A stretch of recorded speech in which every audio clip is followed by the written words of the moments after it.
আসসালামু আলাইকুম lovely audience, আশা করি আপনারা ভালো আছেন। বাংলাদেশ ভার্সেস পাকিস্তানের মধ্যকার ম্যাচটি ভাই সত্যি কথা বলতে অ্যামেজিং একটা ম্যাচ ছিল এবং মিরপুর সেই বাংলা সেই সেনা রূপে সেই সেনা ম্যাচ পিচে খেলা হয়েছে। ডেফিনেটলি বাংলাদেশের জন্য কংগ্রাচুলেশন বাংলাদেশ টিম টাইগার। আসলে এই ম্যাচে জয়ের নায়ক হচ্ছে নাহিদ রানা, 5টি উইকেট নিয়েছেন এবং সেই সাথে তানজিদ তামিম 60+ রান করেছেন এবং সেই সাথে নাজমুল হোসেন শান্ত রিয়েলি ফ্যান্টাস্টিক একটা ম্যাচ উপহার দিয়েছেন এবং 115 রানে চারটিখানি কথা না পাকিস্তানকে আটকানো।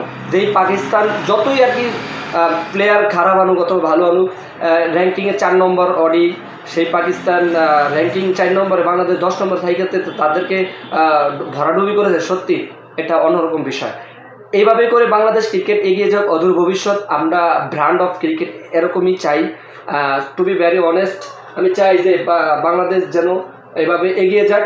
আর হচ্ছে 2027 বিশ্বকাপ সরাসরি ডিরেক্টলি যেতে হলে অবশ্যই র্যাঙ্কিং 8 নম্বর থাকতে হবে, সেটা তো আপনাদেরকে জানিয়ে দিয়েছি। আর আশা করি এইভাবে করে খেলুক।